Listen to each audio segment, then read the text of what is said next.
Hey hello welcome back to my channel. അപ്പോൾ നമ്മുടെ last desk make over വീഡിയോയുടെ ഒരു പാർട്ട് 2 എന്ന് വേണമെങ്കിൽ ഈ ഒരു വീഡിയോനെ പറയാൻ പറ്റും. കാരണം ഞാനിവിടെ മേക്ക് ഷിഫ്റ്റ് ടേബിൾ കൂടി അറേഞ്ച് ചെയ്യാമെന്ന് വിചാരിച്ചിട്ടുണ്ടായിരുന്നു. ഞാൻ ലാസ്റ്റ് വീഡിയോ പറഞ്ഞിട്ടുണ്ടായിരുന്ന കാര്യം. ഈ ഒരു ടേബിളാണ് ഞാൻ അറേഞ്ച് ചെയ്യാമെന്ന് വിചാരിച്ചത്. പക്ഷേ ഇട്ട് നോക്കിയപ്പോൾ രണ്ടും തമ്മിൽ ഒട്ടും മാച്ചില്ല. അപ്പോൾ അതുകൊണ്ട് നമുക്ക് മൊത്തത്തിൽ ഇതിനൊന്ന് മാറ്റിയെടുക്കാം, നമുക്കൊന്ന് പോളിഷ് ചെയ്ത് കുട്ടപ്പനാക്കാം ഗൈസ്. അപ്പോൾ ഞാൻ ഈ ഒരു പെയിൻ്റാണ് ഇവിടെ യൂസ് ചെയ്തത്. അപ്പോൾ കംപ്ലീറ്റ് ആയിട്ട് നമ്മുടെ ടേബിളിൽ മാച്ച് ആവുന്ന രീതിയിൽ ഒരു വൈറ്റ് മേക്ക് ഓവർ കൊടുക്കാമെന്നാണ് ഞാൻ വിചാരിച്ചത്. അപ്പോൾ നമ്മുടെ എല്ലാ ക്രാഫ്റ്റ് സപ്ലീസും ഇതിലോട്ടാണ്ട് അറേഞ്ച് ചെയ്താൽ അത് ഒതുങ്ങിയിട്ട് അവിടെ ഇരിക്കുമല്ലോ. സത്യം പറഞ്ഞാൽ ഞാൻ സ്റ്റാർട്ട് ചെയ്തതൊക്കെ നല്ല കോൺഫിഡൻസിലായിരുന്നു. പക്ഷേ ഈ ഒരു ഫസ്റ്റ് കോട്ട് അടിച്ചപ്പോൾ തന്നെ എനിക്ക് ഫസ്റ്റ് പോയ തോട്ട് എന്താണെന്നറിയോ? പടച്ചോനെ, ഞാനത് കോളാക്കിയോ എന്നാണ് എനിക്ക് തോന്നിയത്. കാരണം നല്ലൊരു ടേബിളായിരുന്നു, ഞാനായിട്ട് പെയിൻ്റ് അടിച്ച് കോളാക്കിയോ എന്നാണ് എനിക്ക് തോന്നിയത്. പിന്നെ ഞാൻ വിചാരിച്ചു എന്തായാലും നനഞ്ഞില്ല, പിന്നെ കുളിച്ചിട്ട് കയറാമെന്ന് പറഞ്ഞ പോലെ എന്തായാലും അത് കംപ്ലീറ്റ് ചെയ്യാമെന്ന് ഞാൻ വിചാരിച്ചു. എന്തായാലും ഇത്രത്തോളം ആയില്ലേ, പിന്നെ എനിക്ക് യൂസ് ചെയ്യാനാണല്ലോ, നമ്മുടെ റൂമിലേക്കല്ലേ, അപ്പോൾ പിന്നെ കുഴപ്പമൊന്നുമില്ല. അങ്ങനെ ഫ്രെയിം വർക്കൊക്കെ കഴിഞ്ഞപ്പോൾ ഏതാണ്ട് ഇതായിരുന്നു അവസ്ഥ. ഞാൻ ഇടയ്ക്കൊന്ന് സ്പ്രേ പെയിൻ്റ് ഒന്ന് ട്രൈ ചെയ്ത് നോക്കി, അതാണ് ആ പാടുകളൊക്കെ കാണുന്നത്. പിന്നെ വരുന്ന 3 റോസിലും ഞാൻ ഇതുപോലെ ടേബിളിലെ ഷീറ്റ് അറേഞ്ച് ചെയ്യാനാണ് വിചാരിച്ചത്. പിന്നെ നമ്മുടെ ലാസ്റ്റ് ടേബിൾ മേക്കോറിൻ്റെ വീഡിയോക്ക് കുറച്ച് പേര് മെസ്സേജ് അയച്ചിട്ടുണ്ടായിരുന്നു. ഇൻസ്റ്റയിൽ 2-3 മെസ്സേജ് ഞാൻ കണ്ടിട്ടുണ്ടായിരുന്നു. വലിയ ടേബിളല്ല, അപ്പോൾ എങ്ങനെയാണ് ഈ ഒരു ഷീറ്റ് കറക്റ്റായിട്ട് അറേഞ്ച് ചെയ്തത്, ബബിൾസ് ഇല്ലാതെ, അതൊന്നും പറഞ്ഞു തരുമോ വെച്ചിട്ടും. അപ്പോൾ ഞാനെങ്ങനെ ഇപ്പോൾ ഇത് ഇൻസ്റ്റയിൽ കൂടെ പറഞ്ഞു കൊടുക്കും, എനിക്കത്ര ധാരണ ഉണ്ടാവില്ല. പിന്നെ ഞാൻ വിചാരിച്ചു ഈ ഒരു വീഡിയോയിൽ ഇൻക്ലൂഡ് ചെയ്യാമെന്ന്. അപ്പോൾ ഞാനിത് ഓൾറെഡി യൂസ് ആക്കിയിട്ടുള്ള ടേബിൾ ഷീറ്റാണ്, നമ്മൾ ആ വലിയ ടേബിൾ യൂസ് ചെയ്തതാണ്. അപ്പോൾ ഈ ഒരു രീതിയിലാണ് ഞാൻ ടേബിൾ ഷീറ്റ് അറേഞ്ച് ചെയ്തത്. ഫസ്റ്റ് ഇതുപോലെ ചെറിയൊരു പോർഷൻ കോർണറിൽ സെറ്റ് ചെയ്തതിന് ശേഷം ഇതുപോലെ ജസ്റ്റ് അത് കംപ്ലീറ്റ് ആയിട്ടൊന്ന് ഫിക്സ് ചെയ്ത് കൊടുക്കുക. പിന്നെ ഇതുപോലെ എന്തെങ്കിലും കാർഡോ എന്തെങ്കിലും നമുക്ക് വേണം, അപ്പോൾ അത് യൂസ് ചെയ്തിട്ട് ഇങ്ങനെ മെല്ലെ മെല്ലെ വേണം ചെയ്തെടുക്കാൻ വേണ്ടിയിട്ട്. ഞാനിപ്പോൾ കുറച്ച് സ്പീഡിലാണ് കാണിക്കുന്നത്. അറ്റ് ദ സെയിം ടൈം ഇതിൻ്റെ ബാക്കിൽ വരുന്ന ഒരു സ്റ്റിക്കർ വരുന്ന ഷീറ്റ് ഉണ്ടല്ലോ, അത് മെല്ലെ നമ്മളിങ്ങനെ കൈകൊണ്ട് വലിച്ചു കൊടുക്കും വേണം. Like this. ഈ ഒരു സംഭവം ഉണ്ടല്ലോ, ഇതിങ്ങനെ ഒരു കയ്യിൽ ഇത് ഹോൾഡ് ചെയ്തിട്ട് ഇതിങ്ങനെ ബാക്കിലോട്ട് വലിക്കണം. നമ്മൾ സെയിം ടൈം ഇതിങ്ങനെ സ്വൈപ്പ് ചെയ്തുകൊണ്ടിരിക്കുമ്പോൾ, അങ്ങനെയാണ് ഞാൻ സാധാരണ ടേബിൾ ഷീറ്റൊക്കെ ചെയ്യൽ, ഫിക്സ് ചെയ്യൽ. അപ്പോൾ നമുക്ക് ബബിൾസ് ഒന്നും ഇല്ലാതെ കിട്ടും. അങ്ങനെയാണ് എന്നാണ് എൻ്റെ ഒരു വിശ്വാസം. കാരണം എനിക്ക് ചെയ്തപ്പോൾ ഒറ്റ ബബിൾസും വന്നിട്ടില്ല. പിന്നെ ഈ ഒരു സംഭവം ചെയ്യുമ്പോൾ മെയിനായിട്ട് നമുക്ക് വേണ്ടൊരു സംഭവമാണ് ക്ഷമ എന്ന് പറഞ്ഞാൽ. ക്ഷമ ഇല്ലെങ്കിൽ എന്തായാലും ഈ സംഭവം കൊളാവും ഗൈസ്, അതിന് ഞാൻ ഗ്യാരണ്ടിയാണ്. കാരണം ശരിക്കും നമ്മൾ ശ്രദ്ധിച്ച് ചെയ്തിട്ടില്ലെങ്കിൽ എന്തായാലും ഇതിൽ ബബിൾസ് കയറും. ഇതൊക്കെ ഉള്ളത് ഇത് ഞാൻ ലാസ്റ്റ് വെച്ച് റഷാക്കി ചെയ്തതാണ്. അപ്പോൾ എന്തായാലും ബബിൾസ് കയറിയിട്ടുണ്ട്. എൻ്റെ മെയിൻ ടേബിളിൽ ഒറ്റ ബബിൾസ് പോലും കയറിയിട്ടുണ്ടാകുന്നില്ല. ഞാൻ ഫസ്റ്റ് ഡെസ്ക് മേക്കോറിൽ കാണിച്ചിട്ടുണ്ട് അത്. പിന്നെ മാത്രമല്ല ഇതിൽ ഞാൻ അത്ര സാറ്റിസ്ഫൈഡ് ആയതില്ല. കാരണം ഇത് സെക്കൻഡ് യൂസ് ആയതുകൊണ്ട് തന്നെ അധികം സ്റ്റിക്കി ആയിരുന്നില്ല. എഡ്ജസൊക്കെ ഇങ്ങനെ കാണാൻ പറ്റുന്നുണ്ടല്ലോ, അങ്ങനെ ആയിരുന്നു. അപ്പോൾ ഞാൻ വിചാരിച്ചു അത് പറിച്ച് കളഞ്ഞിട്ട് ഫുള്ളായിട്ട് നമുക്കത് പെയിൻറ്റ് ചെയ്തിട്ട് എടുക്കാമെന്ന്. ഈ ഒരു ഫസ്റ്റ് റോയിൽ മാത്രമാണ് ഞാനിങ്ങനെ പെയിൻറ്റ് ചെയ്തിട്ടുള്ളത്. മറ്റേ 2 റോസിലും ഞാൻ നമ്മുടെ ടേബിൾ ഷീറ്റ് തന്നെയാണ് ഒട്ടിച്ചിട്ടുള്ളത്. പിന്നെ കംപ്ലീറ്റ് ആയിട്ട് 2 കോട്ട് അടിച്ച് കഴിഞ്ഞപ്പോൾ ഇതായിരുന്നു അവസ്ഥ. അത്ര വൃത്തികേടൊന്നുമില്ലാതെ കവർ ചെയ്തെടുക്കാൻ പറ്റിയിട്ടുണ്ട്. അപ്പോൾ ഞാനിത് ഈ ഒരു സൈഡിലാണ് അറേഞ്ച് ചെയ്ത്. ഇപ്പോൾ ഒരു മാച്ചൊക്കെ വന്നില്ലേ നമ്മുടെ ടേബിളും ഓർഗനൈസറും തമ്മിൽ. അപ്പോൾ എൻ്റെ ഓർഗനൈസറിന് മേക്ക് ഓവർ കോളായിട്ടുണ്ടോ ഇല്ലേ എന്നൊക്കെ നിങ്ങളൊന്ന് കമൻറ്റ് സെക്ഷനിൽ പറയാൻ മറക്കല്ലേ. പിന്നെ നമുക്കിനി എല്ലാതും അറേഞ്ച് ചെയ്ത് കൊടുക്കാം. അപ്പോൾ ഈ ഒരു സംഭവത്തിലാണ് ഞാൻ പെട്ടെന്ന് എടുക്കേണ്ട ഐറ്റംസൊക്കെ അറേഞ്ച് ചെയ്ത് വെക്കൽ സാധാരണയായിട്ട്. ലൈക്ക് നമ്മുടെ പെയിൻറ്റ്, ഗമ്മ്, പിന്നെന്താ ഗ്ലൂ ഗണ്ണ്, അങ്ങനത്തെ കുറച്ച് ഐറ്റംസ്, എനിക്ക് പെട്ടെന്ന് ആവശ്യമായിട്ടുള്ള ഐറ്റംസൊക്കെ ഞാൻ ഇതിലാണ് കുറേ കാലങ്ങളായിട്ട് ഞാൻ യൂസ് ചെയ്യൽ. കാരണം ഇത് അത്യാവശ്യം സ്പേഷ്യസ് ആണ്. പിന്നെ കുറേ സംഭവങ്ങളൊക്കെ നമുക്ക് ഇതിൽ വെക്കാൻ പറ്റും. അപ്പോൾ ഞാൻ ഇതിലാണ് എല്ലാതും അറേഞ്ച് ചെയ്ത് കൊടുത്തത്. പിന്നെ സംഭവം അത്യാവശ്യം വലിപ്പമുള്ളതുകൊണ്ട് തന്നെ ഞാൻ ഏറ്റവും അടിയിലത്തെ ആ ഒരു റോയിലാണ് ഇത് വെച്ച് കൊടുത്തിട്ടുള്ളത്. പിന്നെ ഞാൻ അറേഞ്ച് ചെയ്തൊക്കെ നമ്മുടെ ക്ലേ പാർട്ടാണ്. ലൈക്ക് ഞാനിവിടെ കുറച്ച് സോയിൽ ക്ലേ ഒക്കെ ഉണ്ടാക്കിയിട്ടുണ്ടായിരുന്നു. സംഭവം ഒന്ന് ടെസ്റ്റ് ചെയ്തതാണ്, കുഴപ്പമില്ലാതെ എനിക്ക് കിട്ടിയിട്ടുണ്ട്. അപ്പോൾ അത് ഞാൻ ഇതുവരെ വർക്ക് ചെയ്തിട്ടില്ല അതിൽ. അപ്പോൾ ആ സംഭവമാണ് ആദ്യം ഞാൻ ഇതിൽ അറേഞ്ച് ചെയ്ത് കൊടുത്ത്. പിന്നെ നമ്മുടെ ബാക്കിയുള്ള ക്ലേസൊക്കെ ഇതുപോലെ വെച്ച് കൊടുത്തു. പിന്നെ ഇതിൽ പോളിമർ ക്ലേ വെച്ചതിൽ ഞാൻ ഈ ഓപ്പൺ ആക്കിയിട്ടുള്ള പാക്കറ്റ്സ് മാത്രമാണ് വെച്ചിട്ടുള്ളത്. കാരണം എൻ്റെ ജിപ്പ് ലോ കവർ അല്ലായിരുന്നു. അപ്പോൾ ഞാൻ എല്ലാം യൂസ് ചെയ്ത് കഴിഞ്ഞാൽ അങ്ങനെ തുറന്ന് വെച്ചിട്ടൊക്കെ ഡ്രൈ ആയി പോകാനാണ് പതിവ്. അപ്പോൾ അതുകൊണ്ട് ഞാൻ ഈ ഓപ്പൺ ആക്കിയിട്ടുള്ളത് മാത്രമാണ് അതിൽ വെച്ചിട്ടുള്ളത്. അപ്പോൾ എല്ലാം അറേഞ്ച് ചെയ്തതിന് ശേഷം ഞാൻ ഈ ഒരു സെക്കൻഡ് റോയിലാണ് അത് വെച്ച് കൊടുത്തത്. അവിടെ കീപ്പ് ചെയ്യാമെന്ന് വിചാരിച്ചു. പിന്നെ നെക്സ്റ്റ് ഞാൻ ബാക്കിയുള്ള പോളിമർ ക്ലേസൊക്കെയാണ് ഇതിൽ അറേഞ്ച് ചെയ്ത് കൊടുക്കുന്നത്. ഇതെല്ലാം ക്ലോസ്ഡ് ആണ്, ഒന്നും ഓപ്പൺ ചെയ്തിട്ടില്ല.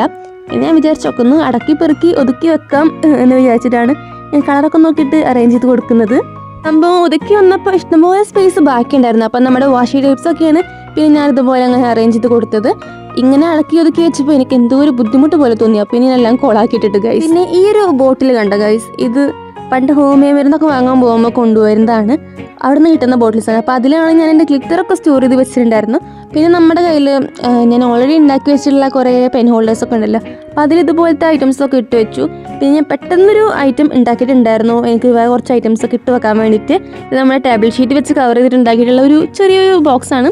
അപ്പോൾ അതിലാണ് വേറെ കുറേ ഐറ്റംസൊക്കെ ഞാനിങ്ങനെ അറേഞ്ച് ചെയ്ത് കൊടുത്തത്.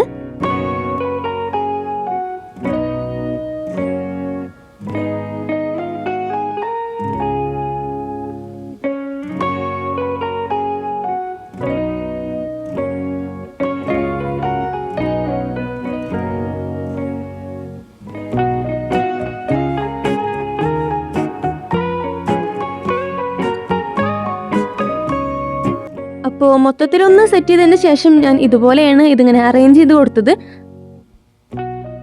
പിന്നെ വേറെ കുറേ ഐറ്റംസൊക്കെ ഇതുപോലെ അറേഞ്ച് ചെയ്യേണ്ടായിരുന്നു. നമ്മുടെ കവായ് സ്റ്റിക്കേഴ്സൊക്കെ ആകെ വിളിച്ചു വാരി എടുക്കുകയായിരുന്നു.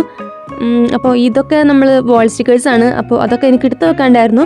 ഞാൻ മൊത്തത്തിലാകെ അലങ്കോലാക്കിയിട്ടാണ് ഇട്ടിട്ടുണ്ടായിരുന്നത്. നമ്മൾ ഈ ഒരു ഡെസ്ക് മാത്രമാണ് ഒന്ന് ഓർഗനൈസ് ആയിട്ട് ഇരുന്നിട്ടുണ്ടായിരുന്നത്. മറ്റേ ക്രാഫ്റ്റ് സപ്ലൈസ് ഫുള്ള് കൊളായിട്ടാണ് കിടന്നിരുന്നത്.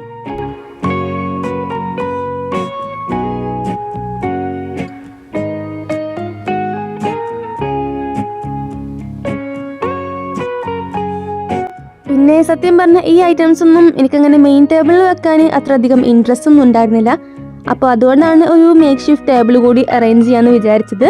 പിന്നെ മാത്രമല്ല, ഈ ടേബിളിൻ്റെ അടിയിലും കുറച്ച് സ്റ്റോറേജ് സ്പേസ് വരുന്നുണ്ട്. അപ്പോൾ കുറച്ച് ഐറ്റംസ് നമുക്ക് അവിടെയും വെക്കാൻ പറ്റും. പിന്നെ ഇതുപോലെ കുറച്ച് ഐറ്റംസൊക്കെ എനിക്ക് എടുത്ത് വെക്കാനായിരുന്നു. അപ്പോൾ തൽക്കാലത്തിന് ഞാൻ ഇതുപോലെ ഇതിലാണ് ഇട്ട് വെക്കുന്നത്. പിന്നീട് മാറ്റാമെന്നാണ് വിചാരിക്കുന്നത്.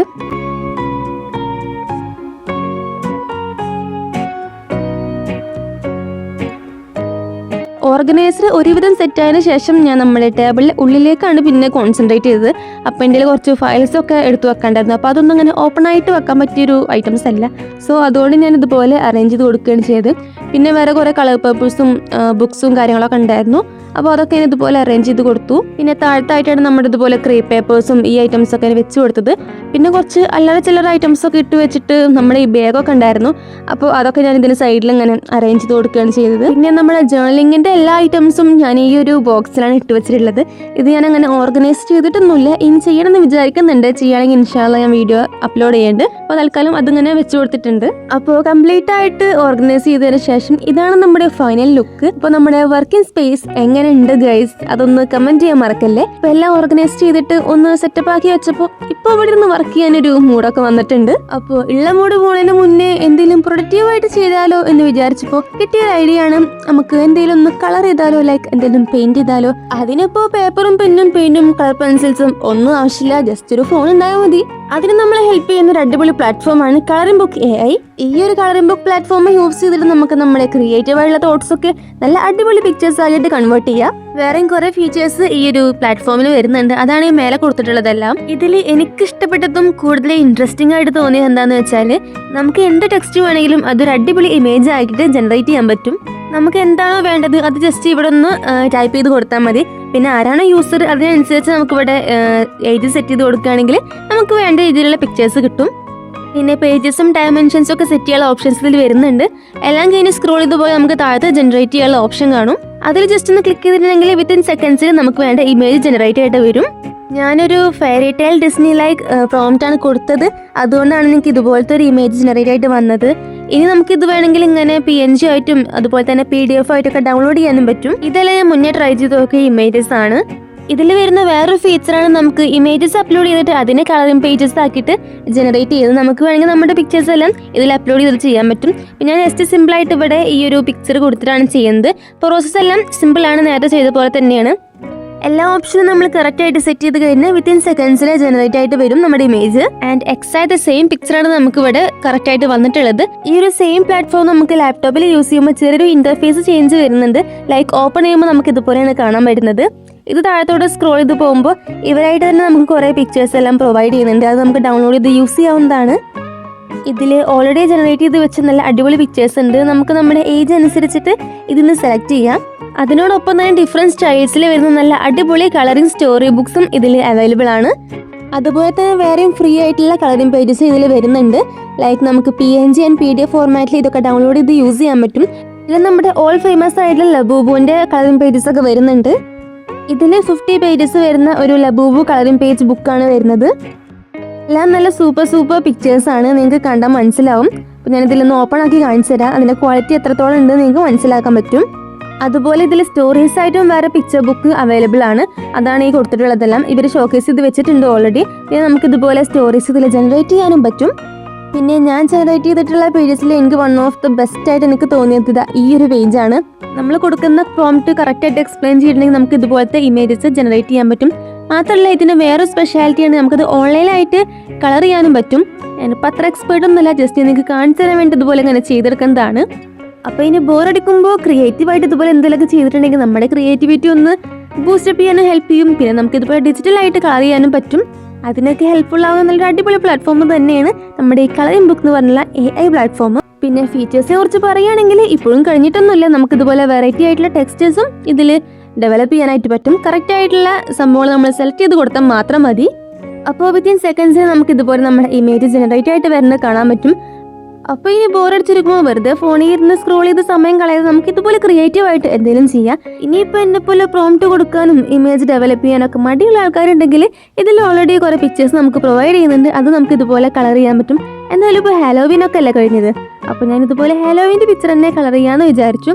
സംഭവം ഇതിലിങ്ങനെ ഓൺലൈനായിരുന്നു ചെയ്യാൻ നല്ല അടിപൊളിയായിട്ടുള്ളൊരു പരിപാടിയാണ് ഗൈസ്. ചെയ്ത് നോക്കിയാൽ മനസ്സിലാവും.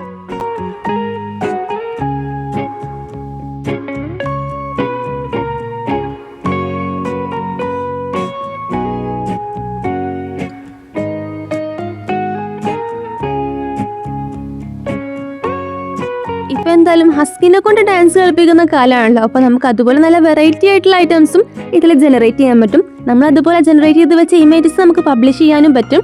അപ്പോൾ അങ്ങനെയുള്ള വെറൈറ്റി ഐറ്റംസ് ഒക്കെ ചെയ്ത് നോക്കണം. നിങ്ങൾക്ക് താല്പര്യം ഉണ്ടെങ്കിൽ ഈ ഒരു പ്ലാറ്റ്ഫോമിൽ ലിങ്ക് ഞാൻ ഡിസ്ക്രിപ്ഷൻ ബോക്സിൽ കൊടുക്കുക. അത് യൂസ് ചെയ്ത് നിങ്ങൾക്ക് ഇതിൽ അക്കൗണ്ട് ജനറേറ്റ് ചെയ്യാൻ പറ്റും. അപ്പോൾ നമ്മുടെ ഇന്നത്തെ വീഡിയോ അത്രയുള്ളൂ. അപ്പോൾ വീഡിയോ ഇഷ്ടപ്പെട്ട ലൈക്ക് ചെയ്യാനും നമ്മുടെ ചാനൽ സബ്സ്ക്രൈബ് സപ്പോർട്ട് ചെയ്യാനും പിന്നെ എന്തെങ്കിലും ഡൗട്ട്സ് എന്തെങ്കിലുമൊക്കെ ഉണ്ടെങ്കിൽ കോമെൻറ്റ് ചെയ്യാനും മറക്കണ്ട. അപ്പോൾ നെക്സ്റ്റ് വീഡിയോയിൽ കാണാം. അതുവരെ ബൈ.